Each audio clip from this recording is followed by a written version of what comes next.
Thank you for joining us for another episode of the Pursuit of Purpose podcast. I'm Rob. I'm Chuck. And today we have with us in studio Joe Evans. Not just Joe Evans, the Joe Evans. Right. And right now it's the Joe Evans running for Just to the Peace, Precinct 1, Place 2 here in Jefferson County. in Jefferson County. All right. So at this time of year, you know, it's nationally, it's midterms, and then it's election season in a lot of different, you know, all over the country, all over the state, all over the place. So we are very fortunate that our platform affords us the ability to meet with some great folks. Yes. And Yes. Joe just so happens to be some great folks. That's right. Well, thank you. I Right. appreciate Yeah, that. people who want to make a difference, and you know, whether it's through public service or even the businesses that they open, it's a pleasure because we Yes. have a lot of very passionate people for what they believe in and great things they can see they can do. So look forward to knowing more about what you have in mind. Yes, sir. So to let you guys know, how did we become friends with Joe? How did Joe connect with the show? It was through some volunteer work that Joe does. Some very amazing things that he does. And I was invited out, and myself and Chuck both have been invited out to do some work at the Juvenile Detention Center here in the Jefferson County, Southeast Texas area. And Joe does a lot of work there. Does a lot of work with the Minnie Rogers Foundation, the IEA, Mhm. Ben's Kids, Mhm. and all of that. So Joe is a man of many hats, not just the one he's wearing today. That's true. So, but let's get into it. We're gonna get into Joe's actual story. Who is Joe Evans? Yes. What a question, right? Right. So, Joe, where were you born? I was born in Orlando, Florida. All right. What? Yes. Okay. Orlando, Florida, Orlando, I Florida. hear it's beautiful there. the land of many oranges. It is. Yes. Yes. Yes. Every home in Orlando, at least when I was growing up, had an orange tree in it, Yes, you know. So, there's a lot of oranges. And Yes. one of my wife's favorite things to torture us, to do, is to go to Disney World. yes. And every time we go and come, when we get the pleasure of driving to Disney World, you get to see all the oranges, all the orchards, Orange you know, groves. orange groves. That's Yes. it. Wow. Thank you for correcting Yeah, my, yeah. I'm you know, sorry. orange groves. Groves. That's an education for me. Yeah. So you were born in Orlando, Florida. Mhm. So what was your childhood home like in Orlando? So my home was a good home. I had a good home. My mom was very hardworking. My dad, my stepdad, my parents divorced early, but I was blessed to maintain a really, really good relationship with my dad. And I had a really good stepdad. He was a deacon at a church, hardworking man. And so while my parents divorced early, I still had the benefit of having a nuclear family. Having a great relationship with my dad, having a great relationship with my stepdad. And then my mom was, like I said, my mom was a tough, stern lady. Really? Oh, yeah. Mhm. Oh, yeah. So how many siblings were there? So I'm my mom's only son. Okay. But she raised my older brother and sister. So total, I have 2 sisters and 2 brothers. But I came late. I came late. You know, like they're almost 20 years later. Oh, Yeah. so you were raised like an only child. I was. Okay. Yeah, my brother that's closest to me, we're about 15 years apart, 16 years apart, and so we were in the same home for a brief amount of time, but still had a good relationship with them all though. Good. Yeah. Okay. Good. Yeah. Well, you didn't get the benefit of, you know, getting beat on by older siblings or getting to beat on younger siblings. Right. You know, as so many of us do. You know, my wife and I have a bunch of kids, and she was an only child. Yeah. So she does not understand how to relate to these crazy people we live with Mhm. that want to constantly fight about, Oh yeah. you right. know, who gets the last or the first or what, you know, whatever it is. Mhm. They fight over anything. Right. It's the right. silliest crap. Right. That's my blade of grass. Nuh-uh, that's my blade of grass. Oh, He touched me. She touched me. yeah. So and when you have parents who like hear you come along that late in life, I've noticed in my work that it's going to be one of 2 things. They're either going to get it really right, or they're going to be so tired they're going to be like, whatever. They just don't care. I don't know which one you tell. Yeah. And it's like, he'll be fine. Well, I'm going to make a guess, Chuck. Okay. I'm going to guess that it was really right. It was really right. Because the way this man positions himself in life, in the community, and how he carries himself, Yes. it denotes discipline, structure, Okay. and a highly involved upbringing. That's good. Would you agree with that? I would agree. That's good Well, deduction. I like So that. tell me if I'm wrong. Kind of. I'm wrong? No, not kind of wrong, but you're kind of right. And here's what I'll say. So I was a knucklehead as a child. Come on. The environment that surrounded me was way more attractive than what my parents had set out for me. So sometimes I veered off. And that's why I work so hard with juveniles today, because I know sometimes your parents can't tell you because you don't want to hear it from them. Boy, ain't that right? So, you know, as a young person, I was involved in everything, Boy Scout, sports, you know, but the allure of the streets was more attractive to me. And so as a young person, I gravitated towards it, and it caused me to get into some things as a young, as you know, the adolescent and as a juvenile. Yeah. And I was eventually able to correct those things because of my parents and my upbringing. But I struggled at times, didn't think the most of myself, didn't make the best decisions. And so that's why it's so important for me now to make sure that we're giving kids everything they need to understand what their worth really is. So, you Love it. That's right. Yeah, but for the most part, I had a great life, great upbringing. Never wanted for anything outside of the things I had no business wanting for, you know. but yeah, my like I said, my mom was smart, hardworking. Stepdad, smart, hardworking. He got up every morning reading his devotional, singing hymns, praying. Wow. He was a deacon in the church. You know, he was solid. My dad, always a business owner, worked his fingers to the bone. So I knew what it was. I just had to think highly of myself. And my mom, once again, when it was time for me to leave for college, she was like, "You're leaving."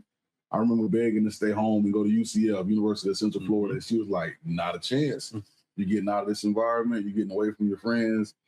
And I ended up going to Tallahassee to Florida A&M. And it was interesting because like that summer I left, my friends immediately started getting into big trouble. Come on. Lost some of them to gang violence. Mama drugs. saved your life. She did. She did. She saved my life. Right. Wow. She saved my life. She did. So is mom still with you? She's no, I lost my mom about 3.5 years ago. Worst pain I ever had. But my dad is still with me. My dad, he's 84. He lives with me. And so it's good to have him around still. So he's here. He's here. Okay. He's here. I moved him in after my mom passed away. Nice. Okay. Yeah. Well, you honor her well. Yes, you Well, I do. appreciate it. That's what I want to do. That's awesome.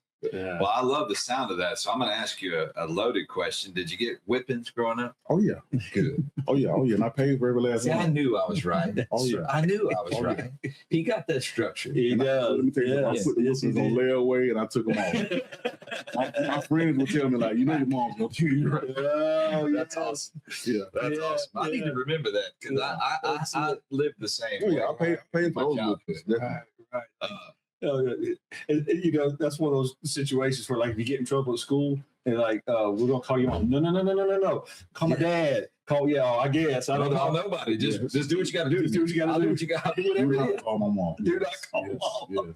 Yes. Oh, you know it's something when your friends are trying to protect you from your mama. Yeah. That's great. impressive. Yes, it is. That's great. So, what brought you to Texas? So I met my wife, my late wife, in Tallahassee, Florida, while we were both in school over there, and her family was here in Beaumont. She had 2 brothers here, and when we visited, I liked. It was something about Beaumont I liked. I don't know what it was. When we would visit, I was like, "This is a decent little place to live." So, the visits kind of caught my interest, and then I was supposed to move to come to Lamar and work on my master's after I wrapped up, and I resisted it and ended up moving to California. My father-in-law offered me a job out in California, and we took that, but I did not like California. It was nice to visit and play, but it just wasn't the place I wanted to live. What part of California was it? We was in a place called Valencia, Santa Clarita Valley. Okay. Beautiful place. 2 things it did. Mentally, being from the East Coast, you know, from Florida, it made me feel like I was a world away from all of my family. So it kind of gave me some anxiety. And I just couldn't get comfortable in California. My wife couldn't get comfortable in California. And so and that's a huge culture difference. It is. It's much different. She was from California, born and raised there. But of course, like I said, I met her when I was in college over in Tallahassee. But she had 2 brothers here, and one of them owned the business, like putting down turf and that kind of stuff. And right after Hurricane Rita, I think you guys had, he said, you know, we're not doing turf these days. We're doing cleanup. We're doing reconstruction. We're doing all these things. Right. You know, you're smart. You can push the crew for me. I know you want to tear up my equipment. Come on down here and work for me. Okay. And then when you get settled, you can find what you really want to do. Mm-hmm. So I took him up on it, and we came over. And you know, I've enjoyed it and been very blessed ever since. I opened up a small little hot shot business just from working with him and driving and moving around. And I did that probably 2 or 3 years. And I eventually went to work for a man named Joe Clark, Beaumont Occupational Services, drug and alcohol testing. It was another perfect fit because my father-in-law in California owned all these labs. Blood, urine, hair, saliva. He did all this testing, all this lab work. And so I learned the lab business, and Joe Clark does drug and alcohol testing with Beaumont Occupational. So it was like a perfect fit. And I love Joe because he trusted me to run his business. He gave me my first shot at really being in management, being in leadership. And so that was probably about 2007, 2008. I did that for about 15 years. And that led into me working with juveniles too, because I kind of was doing kind of both, volunteering with the juvenile justice system on my free time, which morphed into a career of itself, you know. So, okay. Yeah.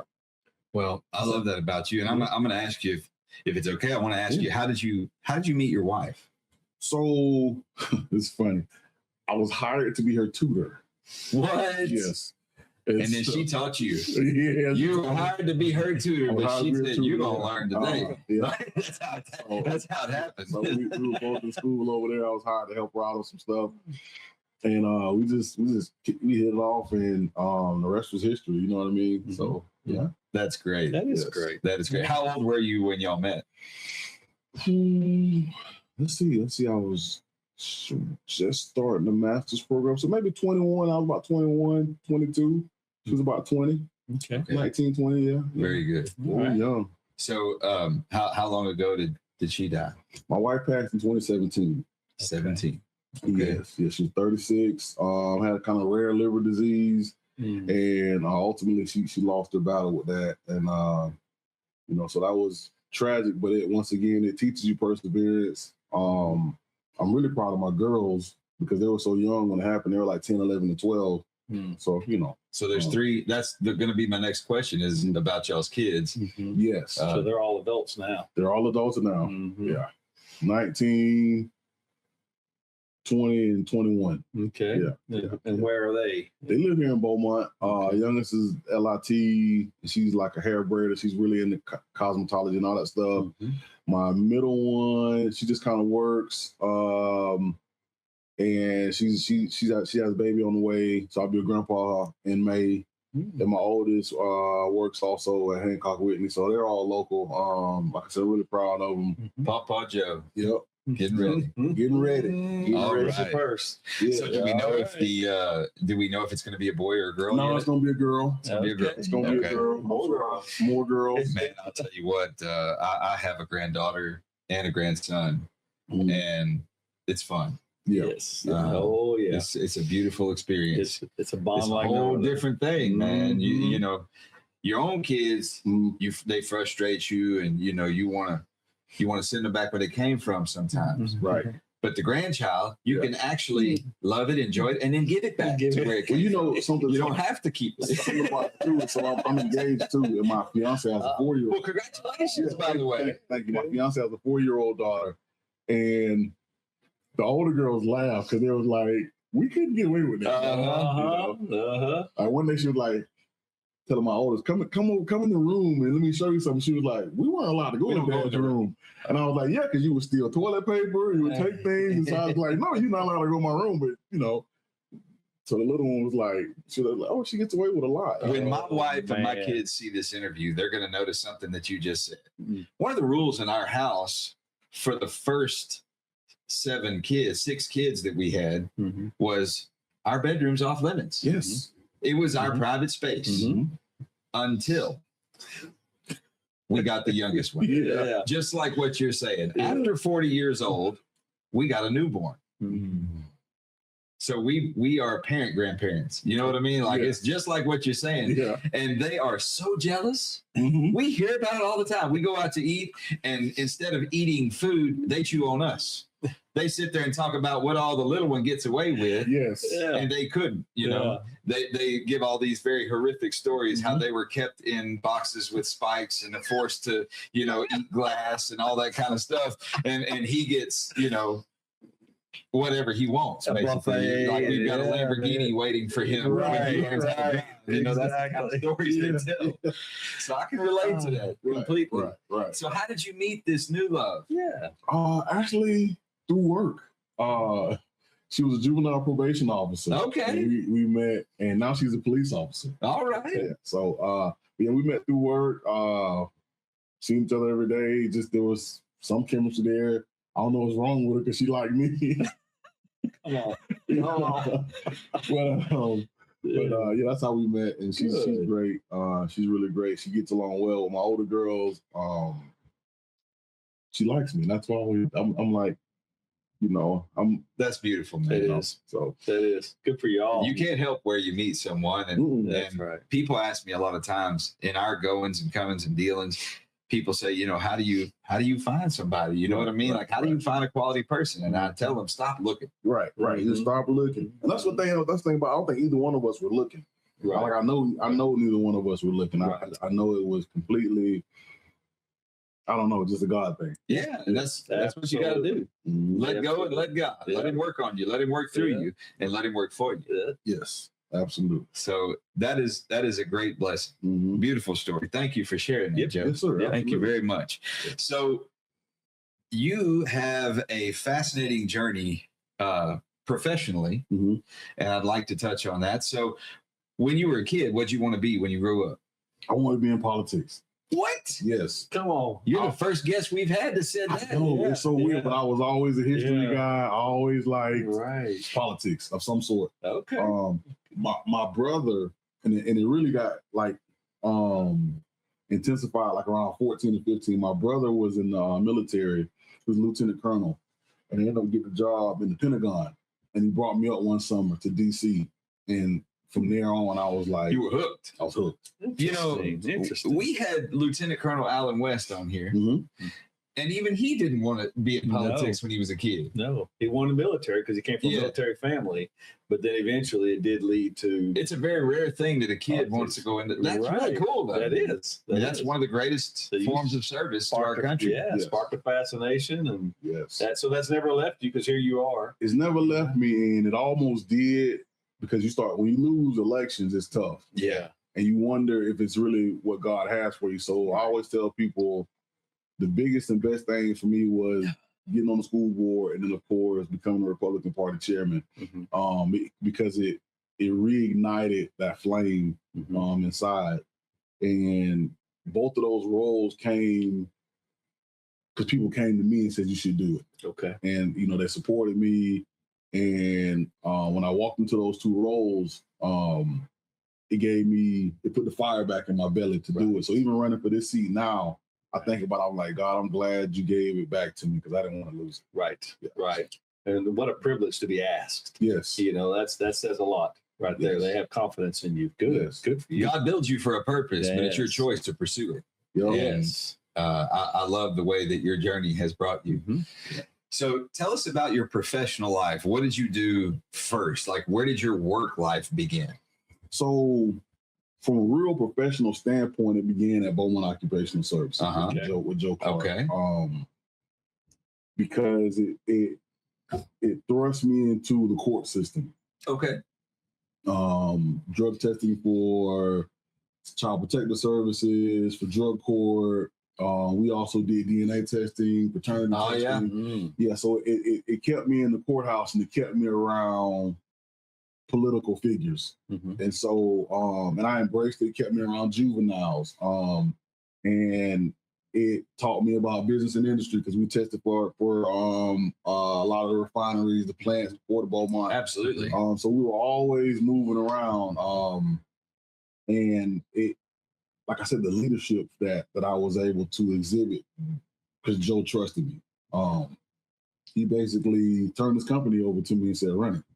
He said, you got some interpersonal skills that I recognize and some talents. And he just said, roll with it. And we built things. And, we've had a staff as large as 30 or 40 people, paramedics, physicians, technicians, and as small as 3 or 4 of us during the pandemic. So it was just a good, I don't know, it was just a good thing. It was a blessing to be trusted that way and given the opportunity to lead, because from there, now people saying, you want to be on the board of directors? Do you want to serve on this board? Do you want to serve on this nonprofit? And it just makes you, feel good about yourself that people recognize your talents and are willing to, trust you to lead. So professionally, that's where it started.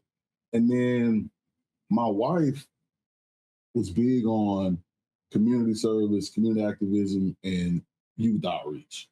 So I would come home, especially in the summertime, and my front yard would just be littered with water balloon, broken stuff. Just she fed them all. She was just really important to her that underprivileged youth had something to do, and then rather than run the streets. Yeah. And so, I would be giving out books, shoes, and finally someone from law enforcement introduced me to Ms. Rogers, and that's how I started working with her. Like I said, started as a volunteer, and then from there blossomed into a career. And so I've been with IEA since about 2017, right around the time my wife passed, is when I really went full force. But I was only a volunteer, and then I moved into the role as a part-time mentor, then an interventionist, and then program director. I've served as interim director a couple times. Currently, I'm the executive director of Revision Southeast Texas, which was also brought to Jefferson County by Ms. Rogers. A little bit different approach to juvenile intervention, but the same mission. Revision partners with the faith-based community. It's more of a one-on-one type mentoring, where IEA focuses on a group, social skills for groups. The kids in IEA, it's a court-ordered program, so you have to be on juvenile probation, whereas Revision will do, early intervention before you get into the juvenile prevention. System. Before you get into that system. We have a program on BISD campus called Revisioning Future Success, which focuses on 3rd, 4th, and 5th graders, because as you know, you've been out to many Rogers before, the kids are getting younger. Yeah. And so, and that's where, once again, it allowed me to use my skill set, the relationships I built with the judiciary and law enforcement and all those things, to kind of be able to intervene on behalf of children who may have just fallen into some trouble. And they may not be criminals, but they're headed down that road. So you can intervene early. You can probably turn them around and right the ship before it gets to the point where they're doing something egregious or victimizing people. So that's kind of where I've been, from a career standpoint. And, for the last 15 years, I always tell people in my campaign speeches, I've worked with children, families, less fortunate, in our court systems, in our schools, in our juvenile detention centers. And it's kind of what's got me on my next, on the path I'm on now for JP. It makes a lot of sense listening to your story and your progression through life. You have been intimately connected with the people who you'll be serving as JP. Yes. Right. Except for the unfortunate part of the speeders and things like that you have to, dealing with tickets and things like that. That is a part of that job function. But the lion's share, I think, will be the part that you've already been accustomed to. Yes, sir. Yeah.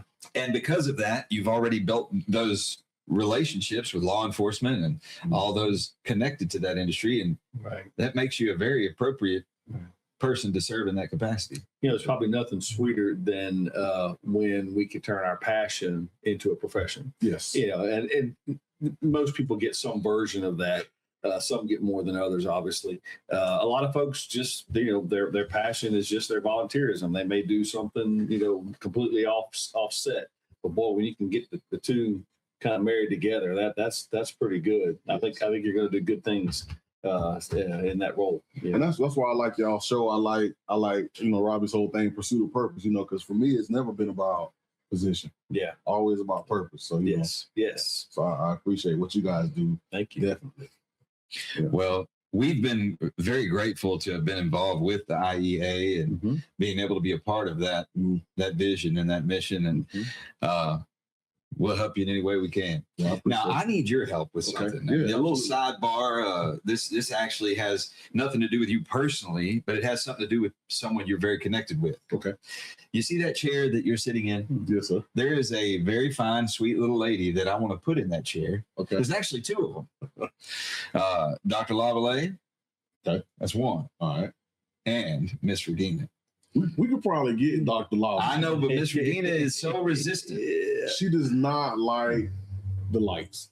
I'll turn the lights off. When I say the lights, I mean I know what you mean. The attention. she will pour into people, institutions, and she does not want credit. Right. She does not want to be known for it. She wants to stay behind the scenes. And when you talk about somebody that can work, Yes. And the biggest heart that you'd ever want to find. Biggest heart. But her story is a legacy. It is. And that story, I want to help her capture it, not just for her, but for our community. Yeah. Right. Yeah. And that's what we do here. Right. We help capture stories for the legacy of the story. Yeah. And that's what she is. She is a walking legacy. She is. Yes. She is. And So I'll tell you what, we'll work on Dr. Lavallee first. okay. And then we get Doc in here. She's got a tremendous story too. Phenomenal story. I know she does. Coming She's from very told me humble yes. to, in my opinion, the top of the medical upper epsilon Oncology, baby. She is. Yeah, she's you know, yeah. and compassionate, understanding, huge heart, like super intelligent. And so maybe we get her in first, and she can kind of maybe help us work on Regina. All right. Maybe. You know? Well, that's my hope. Yes. Yes. And you know, I think I've gotten Miss Regina a little frustrated at me from time to time because I keep on about it. Right. But right. it's because I see the value. Yeah. Yes. Absolutely. And I know that the community would love that story to be documented for every reason in the world. But anyway, so you've taken us up to now. So I'm going to ask a crazy question. How did you land on pursuing justice of the peace? So once again, it always sounds cliche, but so my secretary told me, she said, you need to run for justice of the peace. Okay, so it's her fault. Like, it kind of is, Okay. but there was a couple people who they just mentioned it. And I work a lot with Judge Freeze. And I was frustrated with some of the things I was seeing on the JP court level. And he was like, you should probably run for JP. You would be terrific. And I was like, all right. And it was just, all of those things that were kind of adding up to it. And as far as me being chairman, my team came to me early last year, and they said, boss, how long are we going to do this? And I said, I don't know. As long as I had the appetite to do it, I want to do it. But, what are y'all thinking? And they were thinking that, because it's hard. Being chair is hard. It's really, really hard. I tell people all the time. When I first got here to Beaumont, I didn't want to not work, and I was waiting on some things to start. So I went to work for this mobile home company. And remember, it was right after the storms, and we had to relocate and move these mobile homes. And it would be like down in Johnson's Bayou, mud, mosquitoes. And it was hard work. But chairman is way harder than that. You can never do the right thing. Your phone never stops ringing. People think you have control of things that you don't. That's right. You are running multiple campaigns, getting out the vote on behalf of multiple candidates. Right. And anytime you do stuff for other people, you don't ever want to let them down. So you tend to work harder because you like, this is not my situation, it's for somebody else. Right. So my team was getting kind of tired. And not only that, but I'm going to point out something for the audience. What he's talking about is being the Republican Party chair. Yeah. And for those of you who are not familiar with Jefferson County and where it's located, it's in Southeast Texas. And this is a very Democrat-dominated county. Yeah. And especially in Beaumont. And that's where you are. And so you are the Republican county chair in a dominated by the opposite party county, and then people have this misconception that you have all this influence. Right. It's one of the most misunderstood positions with the most responsibility for no pay because it's a volunteer job. It is. And you get blamed for everything and credit for nothing. Right. So continue. And so it makes you wonder. Yeah, right. Like, what would possess a person to torture That's themselves that way? right. That's right. That's right. For the sake of our audience, before you answer, Joe, in the community around Jefferson County, there's a larger Republican presence who do a lot of business in this city and in this county, and so it does make for some interesting relationships that I'm sure you get to see firsthand. It does. As a chairman. So please continue. So in my first term, we won like 6 elections. That was historic. Like that was historic. It's not me saying that. It was history. No, it was. Yes. In Jefferson County. Then we came back in the next cycle and took a couple more seats, which once again was historic. But my team was saying, I think it might be time. And when that came about, I was like, I think it may be time. And so as we got through the summer, I started looking at the JPC because I knew it was up. And I started getting encouragement about it. I talked to a couple of people and I said, I think I want to do this. And so we started doing the research. Everything kind of came second nature as far as what the job entails and what you really have to do. And I started thinking about my mom, and she was like, you always, set your sights too low. You got to aim high. So I said, she would be proud of me to be called judge. So I'm going to go for it. And day one has been just huge, open response, support, encouragement.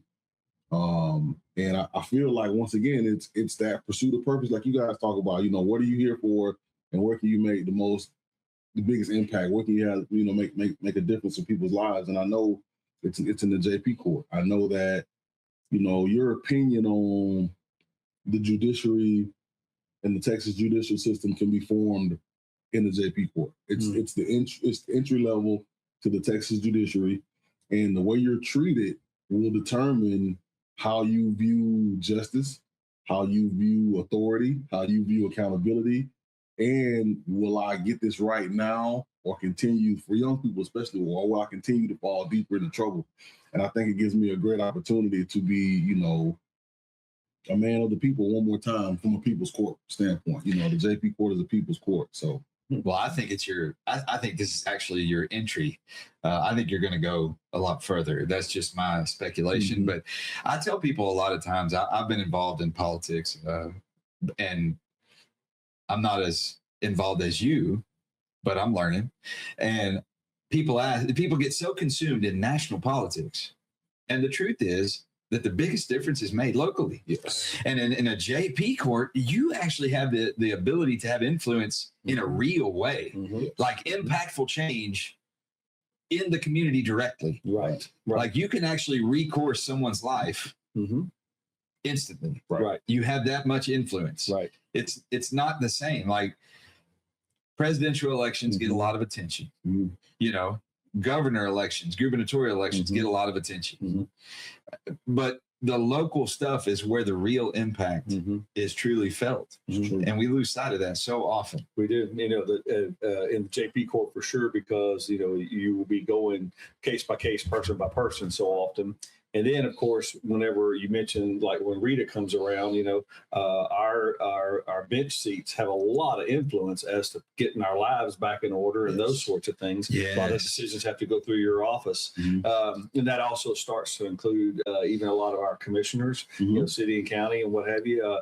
They make decisions on a regular basis that affect everything, the roads and what have you. So appreciate you, diving in, putting that hot, cool looking hat you got on, throwing it in the ring, man, and put it out there. And I hope more people get involved and vote and get informed. You know, I know you guys are probably putting a lot of energy into getting information out there, and it's very important. I like most participants in the voting process.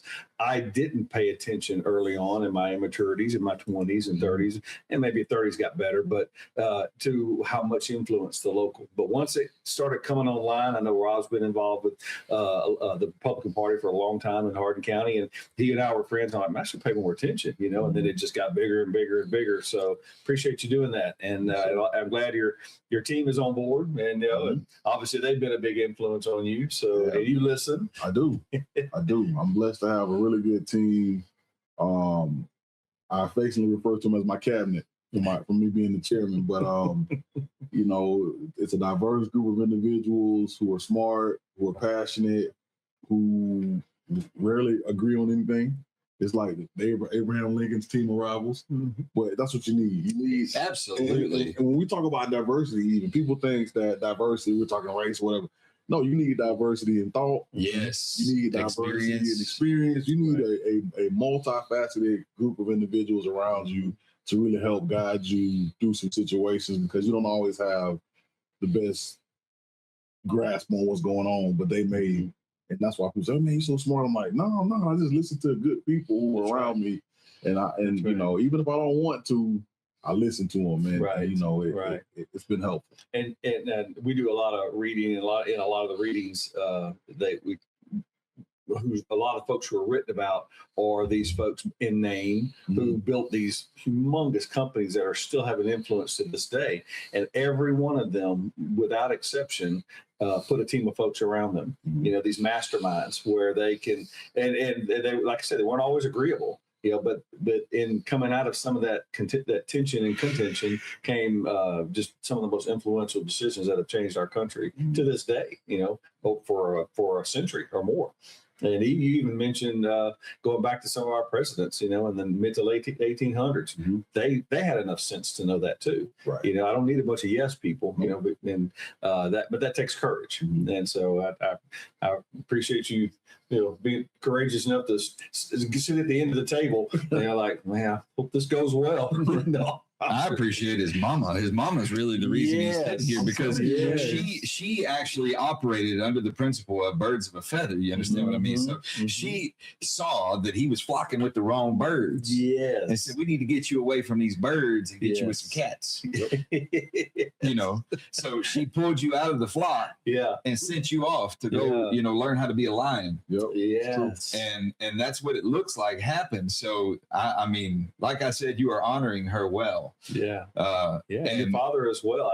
Even the deaconship. You know, when you're involved with like a congregation, and people take that, you know, very seriously. I mean, that's a big part of their lives. So to take that on in a loving spiritual way, you know, but yet there was a lot of decisions that had to be made. You probably directly or indirectly, you watched him work through a lot of those things too. Yeah. My dad was an elder in our church when I was growing up, and I didn't appreciate it until close to that late high school, early college. And then I got to watch how the soup was made, as they say. I'm like, oh, wow, that's a lot, you know, and because when you're younger, you just kind of take the title for granted until you really understand it. And so that was him. We'll give him a little bit of credit too, but Mama gets the most. Yeah. Yes. So I'd like to give you an opportunity to give your stump speech if you have one. Yes, sure. So why Joe? Why Judge Joe? Right. And what do you plan to do? Well, you know, from the start, I tell people all the time, I start with the fact that the JP court is a people's court. So I think, and I don't even want to say I think, I know that I've shown myself to be a man of the people, whether it be my service on the school board, the chairman of the Republican Party, where even as a partisan role, when it came to community, every time it was an opportunity to reach across the aisle to do things that made the community better, I did. My service on multiple nonprofit boards of directors, whether it be Garth House, whether it be Habitat for Humanity, you know, Fellowship of Christian Athletes, the Alzheimer's Council, which I was appointed to by Governor Abbott. I've always prided myself on being a man of the people. And so with the JP Court being the people's court, I think it's important that you are a man of the people, because You're going to meet people at their weakest, most vulnerable moments. You meet people who are facing evictions. You are called on to do inquests when people have lost loved ones. That's right. It's your That's role, it's your job to do a judicial inquiry as to why this person passed away, what time did they pass away, and what can I do to comfort this family at this immediate moment. The JP Court, once again, like I said, is the introductory level to the Texas judiciary. The American judicial system is complex. Oh, yeah. The Texas judicial system is even more complex. And this is the start of learning that process. Most people will only step foot into a JP court. It may be their first and only time to ever be before a judge or a magistrate. And the way that they're treated is gonna impact their lives long term. And once again, it helps them form a view of authority, accountability, and what the judiciary really is. And so I want to make sure that they're getting a clean, open view as to how I should be treated and what can I do moving forward to change my life. Dealing with defendants, plaintiffs, district attorneys, judges, what I know for a fact is people remember the way you treated them long after the verdict. You can hammer them on the verdict, but it's how they're treated. When I work with those juveniles, if they perceive that judge was mean, they don't care if the judge just gave them 10 years. I don't like him. He was a jerk.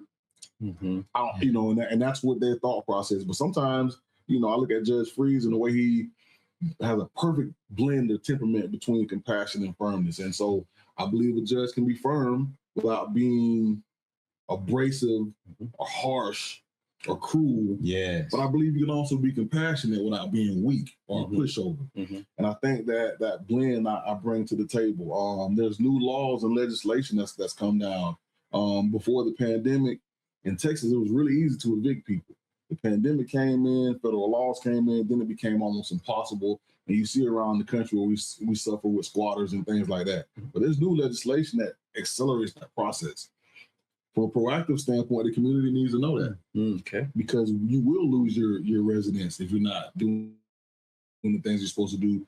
And it will come at an accelerated pace, whereas before it was something that was dragged out for weeks and months. Now it's accelerated.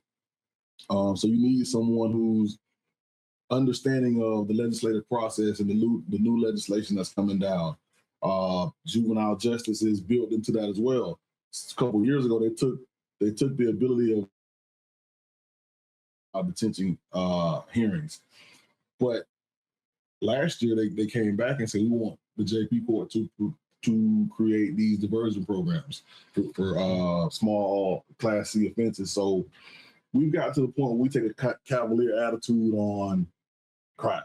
Okay. Yes. And that's hurting us. Yes. Because we ignore accountability. And we do a lot for kids. We feed them, we clothe them. We really made a big push to make sure that mental health is where it should be.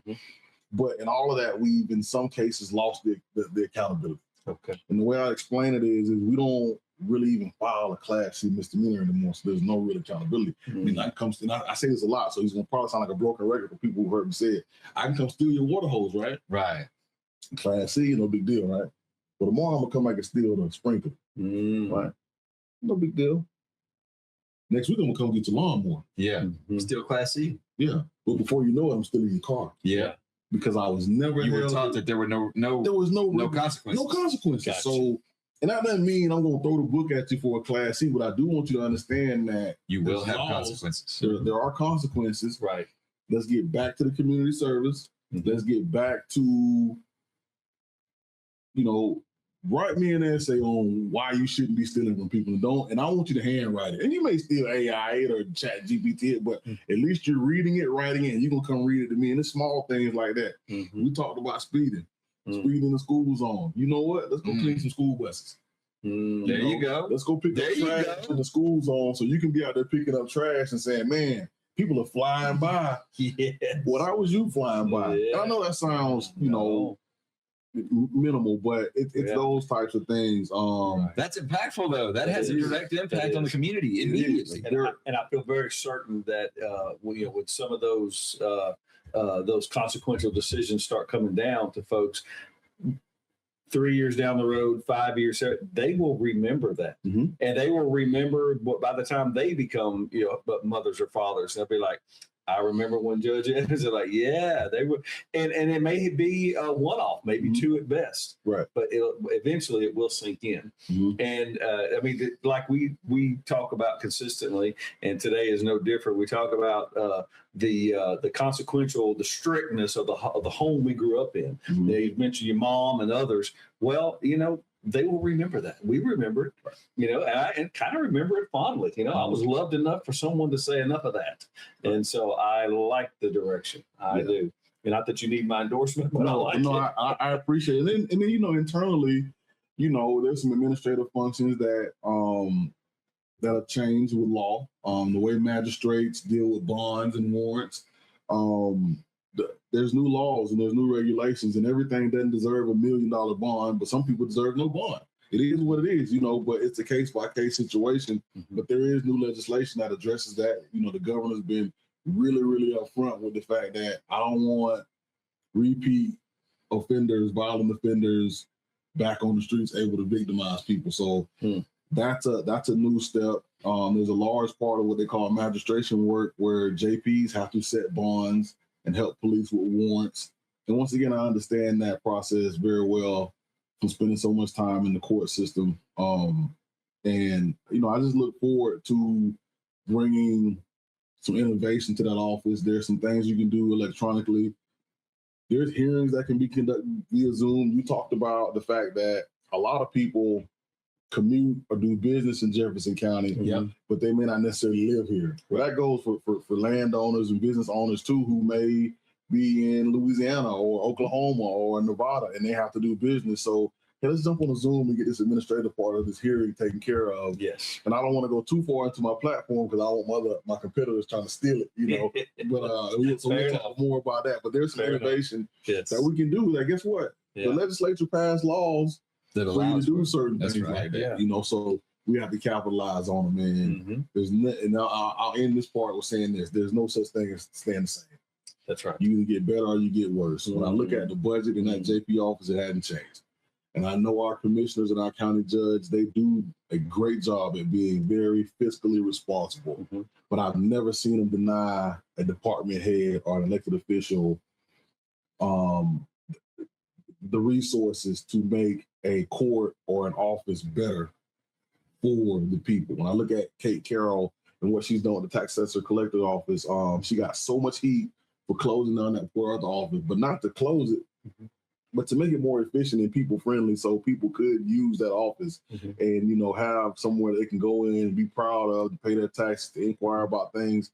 And the people were mad because she closed it for a brief amount of time, but now they're happy because it's such a fantastic place to work and do business in. So, and the commissioners could have told her no, but they said, you know what? Yeah, the systems are outdated, the processes are antiquated, so let's do something better, to serve our community and to serve our taxpayers. So she had a vision of that, and she did.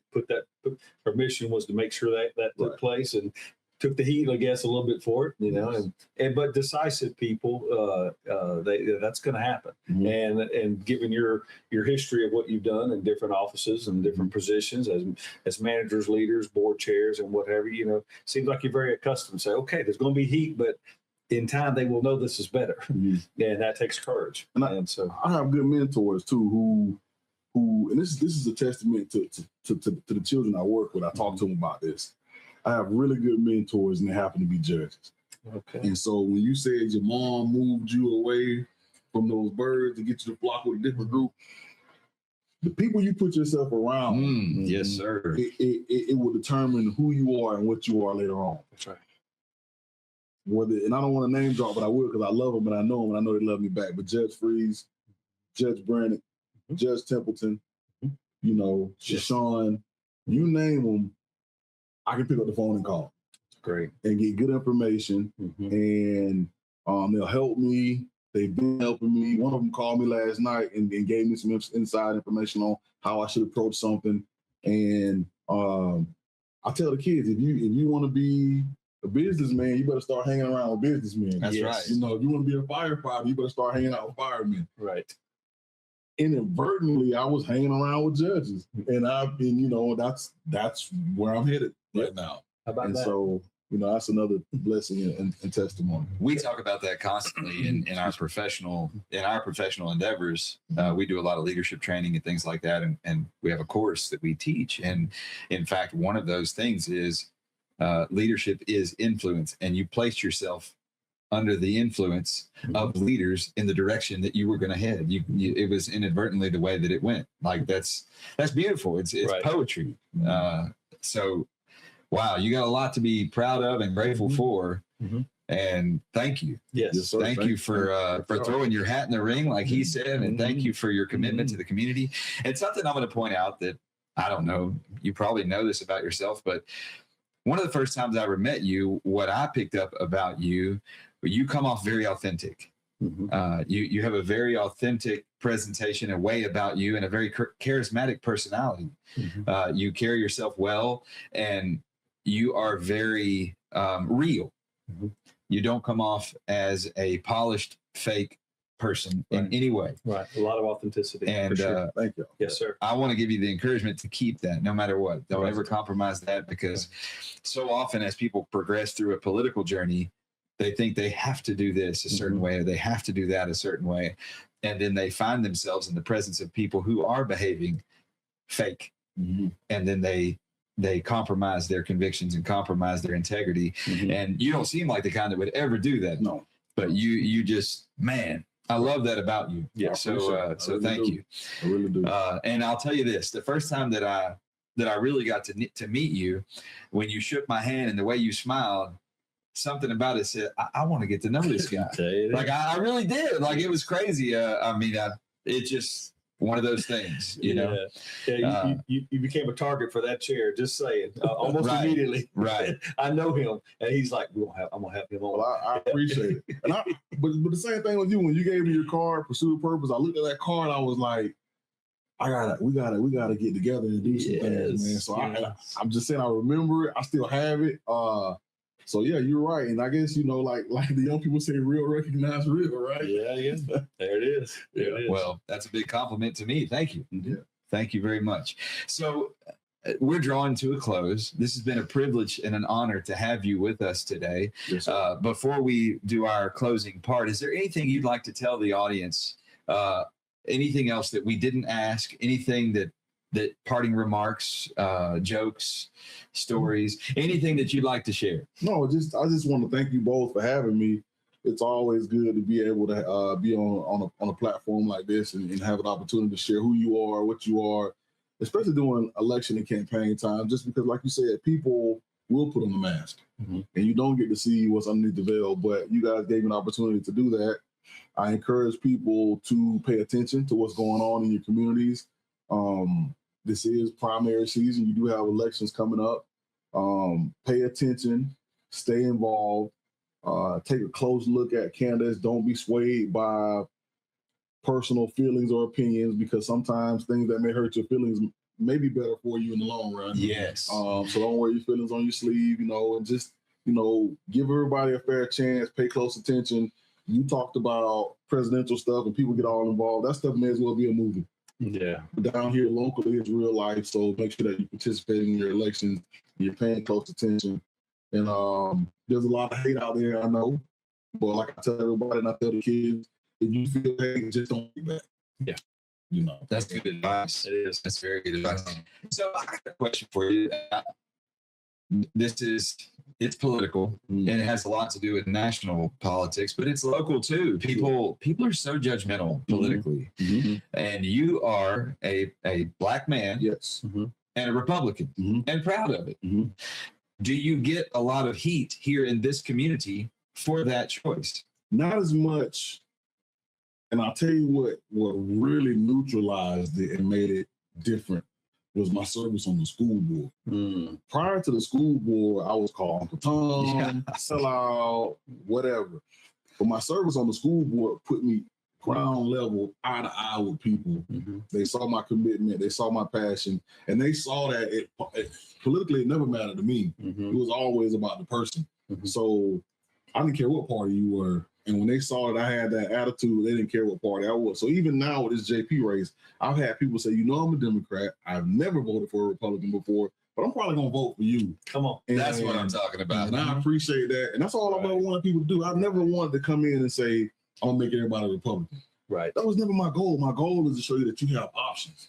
And don't ever get bogged down on something so hard that you self-segregate yourself. That's it. Don't put yourself in a box. Right. Always be open. And that's why I asked the question and the way I put it, because so many times people try to pigeonhole me. I'm a constitutional conservative. I'm not a Republican. I'm not a Democrat. I'm a constitutional conservative. However, most of the time, my personal convictions align the closest with the Republican Party. Right. Most of the time. Right. But I am not trying to convert the world to be a Republican. Right. Just like you just stated. Yeah. So I really appreciate that. And I hope that if you see this out there in our audience, especially in the Southeast Texas area, you realize that if you're a Democrat because your dad was a Democrat, your grandpa was a Democrat, and your mom was a Democrat, it's okay to vote for a Republican. That's right. That's right. It doesn't mean you're betraying them or your values. Right. Vote for the person, not the party. And I'd like to also add, and I think Joe's a good example of this as I'm talking to our friends here, that the conviction of character and the hard work to back that up transcends the genetics of politics. Yes. Why we think we need to make decisions in politics, and thus the people who will be making influential decisions, some at the ground level, some at the national level in our lives. Why we think genetics is going to be something favorable. That's not how it works. It is the conviction of character and the practice thereof. Absolutely. And I think we're definitely making that emphasizing that point today. And your presence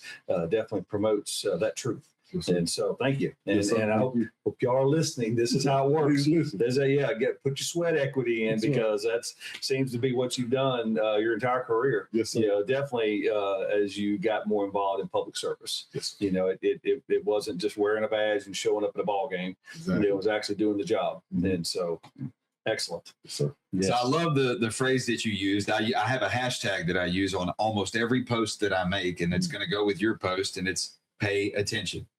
Pay attention. Pay attention to the person. Pay attention to the character. Pay attention to the results. Yes. Look at what their life shows as results for who they are, Right. what they do, and what they will do. Because past behavior predicts future behavior. Right. Right. And you're looking at a man here who has a past full of productive behavior. That's right. And I'll even add one about results that I often have to use even in my counseling work, Joe, and that is results never lie. Right. Results always tell the truth. And so that's why, we do need some more seasoned people. I don't mind young people getting involved at some level, but like you got involved more with the volunteer, serving under, until it was your time to lead. Correct. And when you get to a certain age and stage, it is our time to step up and lead, as often as we can. But it's by that point, we should have a pedigree of results that folks can look back on, so that's obviously on display. You're in public, you're back in the public eye now. Yes, sir. So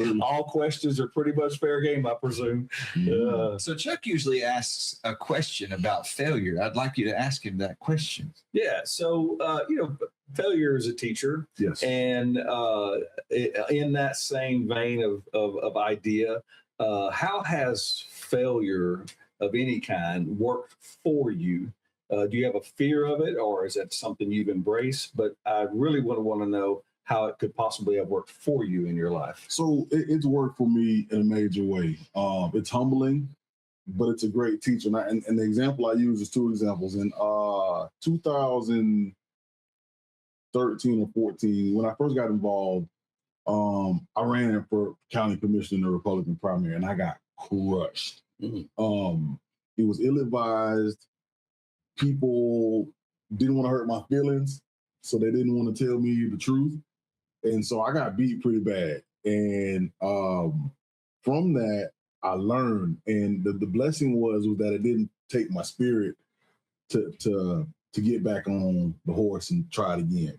But I lost. And it taught me discipline from a standpoint that you better be ready. You better be practicing. You better not take any moment for granted. And it taught me to be a gentleman, because you got to watch what you say and how you talk to people, and even the things that you don't mean to say can come across a different kind of way. So that was that loss. And then I ran again right after my wife passed for port commissioner, and I lost that race. And that one was a lot more devastating. That's the one I was telling you earlier about when we got close to like the end. I just didn't feel it. I was like, I don't think I have it.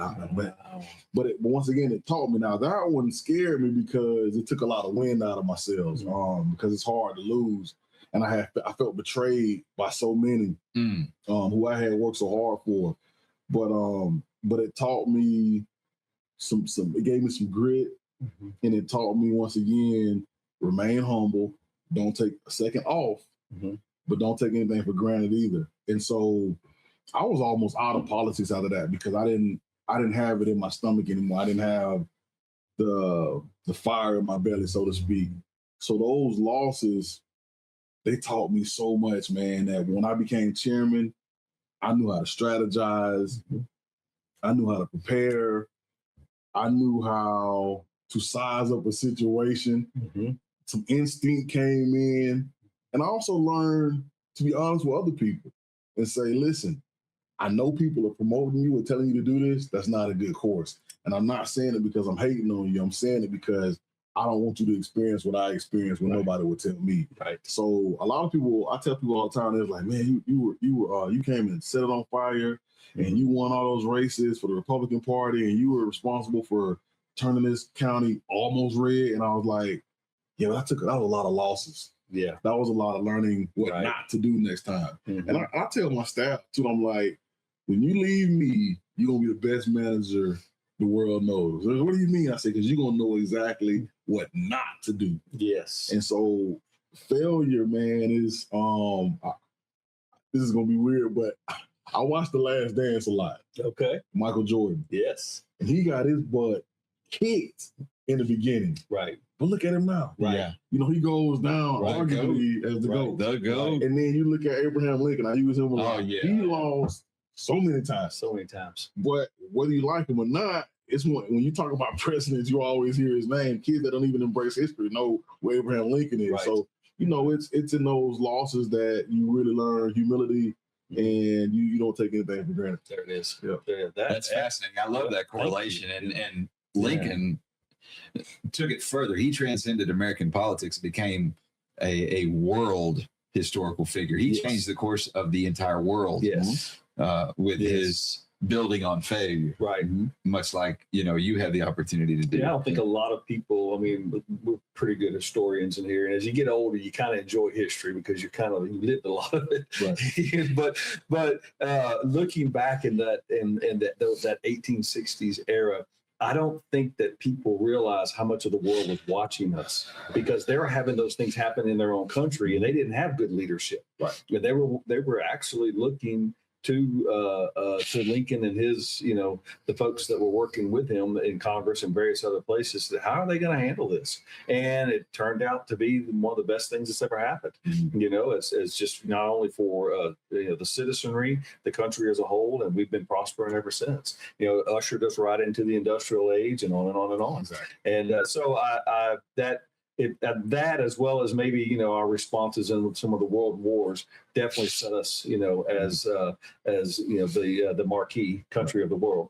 And so, but thank you for your answers and your responses on how failure has become this lesson. And I will almost say this: it almost sounds like you were saying it drew more out of you than it put more into you. You know, all that was still in there somewhere. It just needed a vessel to come out. And in these failing moments or losing, if you will, you know, in your competitive moments, definitely did that. You know, so that's a good lesson. If y'all were listening, and I hope you listen again.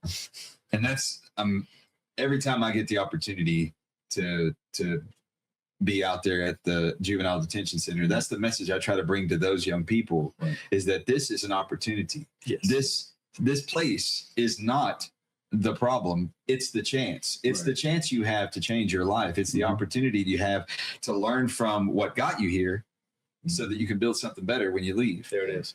And you've been capitalizing on those failure events, and you've been doing it well, very well. So on that, do you consider yourself to be a success? I do, and sometimes you have to remind yourself when things are going the exact way you want, how God has blessed you and how He's been there for you and He's guided you and how He's prepared you for every moment. But I do, I really do. I consider myself a success when I look at my girls, raising three girls by myself. After I lost my wife, I look at, and you don't get a lot of success stories when you work with juveniles and juvenile justice, but I look at some of the ones who I've really been able to guide to better days. I do consider myself successful. And this is a humble statement. I'm not trying to say like, oh, I'm just so successful and great, but I do feel blessed and successful. And I wouldn't trade anything in. There may be a few things I would have done a slight different, but once again, you learn from it.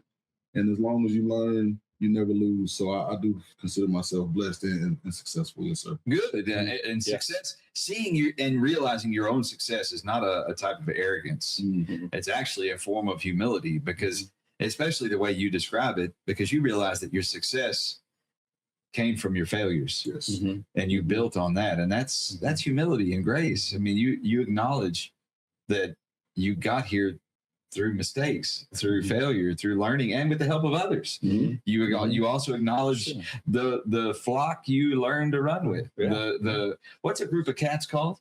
A den, what do they call them? Like the lions? Lions den. Lions. Pride. See, there you go. You now run with a pride instead of a flock. Yes. That's it, baby. Yeah. I like it. I like it. Mama would be proud. Yes. I like that a lot. Thank you for saying that. Yes. Yeah. Oh, I bet pride. Yeah. A pride. Yeah. Looking out for the big lions. Yes. My dad's pretty proud too. He's 84 and we're putting out signs, and he won't let me go put out signs by myself. Come on now. Yeah, he was like, and one day he was like kind of moving slow. He was kind of cold. He was like, "You mind if I just ride and just hang out?" I was like, "Of course." Yes. And he still couldn't sit in that truck. Yeah. He gonna get out and do something. He gonna do gym time and something. He gonna do something. That's great. So, he is so proud of you. He's very proud. That's awesome. He's very proud. Well, what a wonderful story. Yes. Thank you for allowing us to showcase it. Thank you. As we close, I've got my favorite few questions that I always ask every guest. Sure. But before I ask them, Chuck, is there anything you'd like to ask? I just congratulate you for everything that you built and everything to come. It was like I said, we've met through some of our collective work, mm-hmm. like working with the children who had some setbacks, right. But I think the three of us, as well as the other folks that go out there, Dr. Lavallee and some of the others, they see the value in investing right. in these folks, and we kind of play the odds, like you said. Some may not make it, but we like to believe most will. Yes, in some form or fashion, and but you embody that, and more than just philosophy. You're definitely proactive, and that's the difference maker. And so, thank you for bringing that energy in today and sharing it with the folks that are so gracious to listen to our programs. And I know that, and we're going to have him back. He's already said he's going to do it. We'll call away. We'll get more action going. But anyway, pleasure to know you, pleasure to work with you, and look forward to doing more. Yes, sir. Yes, sir. Thank you. So, thank you for being here with us. Thank you for sharing your story with us and with our audience. Thank you for your humility, and thank you for offering yourself to the community as a sacrifice in the political. At the altar of politics, because that's what it is. I mean, there's no question about it. Right. I'm going to go ahead and reveal this. I mean, our audience may or may not know. I've run 3 times for different offices and never won one. And it wasn't. I didn't know that. It wasn't the right time. Right. And I've helped I think 6 other campaigns for other people. I do enjoy the world of local politics. I enjoy that atmosphere, the service of the community, and being impactful, making that type of a difference. So thank you, yes, sir, for offering yourself in that capacity to our community. So my last 2 questions are my favorite 2 questions. All right.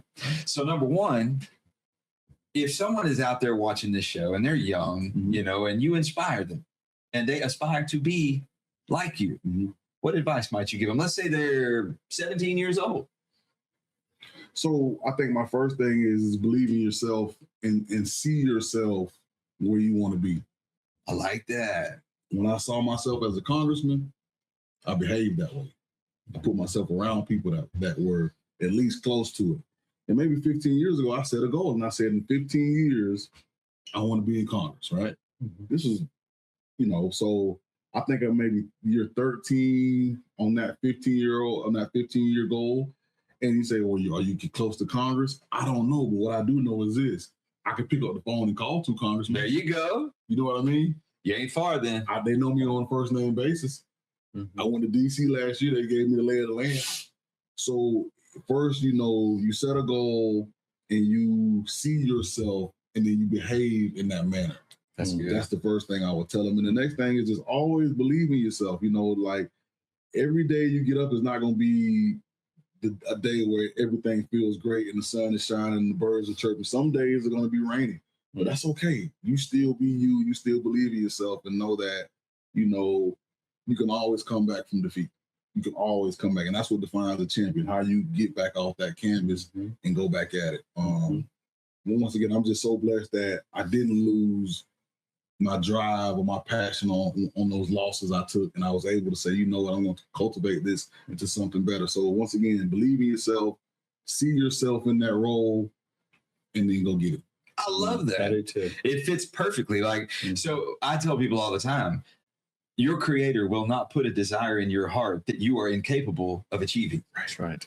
So if you want it, God put that in there. Yes.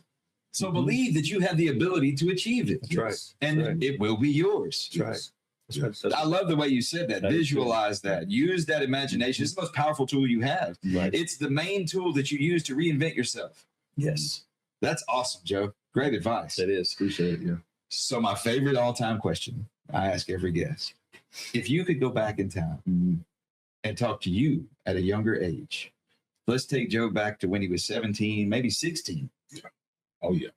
And you could give yourself a nugget of wisdom, so profound advice whispered into your own ear that you would hear. What would you say to young Joe? Listen to my parents and believe them later on. Listen to them now, but believe them later on. My dad told me, don't listen to gangster rap music when I was 16. He said, don't listen to that because that's what you're going to become. That's what you're going to want to be, and it's going to seep in. And sure enough, it did. And my friends kept listening to it, and and I'm not trying to knock anything people listen to. No, I got you. He told me not to. And looking back, I know why. Because it's like the thing I just said. You got to see yourself differently. Meaning that you can't insert garbage and then think it's going to bring back gold. That's right. Yes. Oh, that's so You know profound. what I mean? So I think I would tell myself, listen more, definitely believe in yourself. But when it comes to guidance, take the guidance now and just trust it and believe it later on. Listen right now, believe it later on. Man. Well, I'll tell you what. Very good. I am so grateful to have been able to honor your mom and honor your dad too, even though he's still with you making memories. But to see the man that you've become and to have you as a part of our show, I'm grateful to have you as a friend. I'm grateful to work with you with the kids from time to time. Thank you. Thank you. Thank you so much. Is there anything you'd like to say? Last closing remarks? No, just thank you guys. Thank you to the audience for listening. Thank you both for having me. It's always a pleasure to be able to come in and talk to like-minded individuals and just have a positive conversation. And I'll just be frankly honest with you. It's always a blessing, especially when you're running for office, that somebody will take you serious enough to say, I want to talk to you on a platform that can reach a lot of people. So thank you very much. I appreciate it. It's been our pleasure. Our pleasure, for sure. So remember out there, if you are in Southeast Texas, in Jefferson County, what specific area do your voters need to pay attention? So thank you. So I'm in Beaumont County, Precinct 1, Place 2, and Precinct 1, Place 2 is all of the west end of Beaumont, all of the north end of Beaumont, this area that we're in now, Old Town, and just a small portion of the south side of town. So basically the entire city of Beaumont minus the south side of town. Okay. So if you live in Beaumont, on the west end, out to Meeker Road, all of the north end, Tram Road, Lucas, Magnolia, over here on Calder, Old Town, Dowling, all of that, out to Walden Road. The greater Beaumont area is Precinct 1, Place 2. It's a Beaumont bench. meaning that and there's 2 judges that oversee this, and that's the area. Okay. All right. So there you have it. Those of our audience who are in the Beaumont area, y'all vote for Joe. It doesn't matter what party you affiliate with. Yeah. Vote for Joe. Right. And this race has a direct impact and influence on this local community in a bigger way than you can possibly imagine.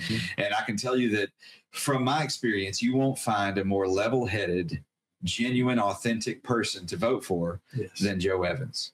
So vote for Joe. Thank you. I look forward to seeing you with your black gown on at some point. I want to come out there and take a picture, and put it on our social media. Yes. So all of you out there in the Pursuit of Purpose audience, thank you for joining us today. Thank you for allowing us to become a part of the pursuit of your purpose. I'm Rob. I'm Chuck. And we've had with us, Joe Evans. soon to be Your Honor, Judge Joe Evans. Thank you. Yes, sir. Y'all have a great day, and we'll talk soon. See you later.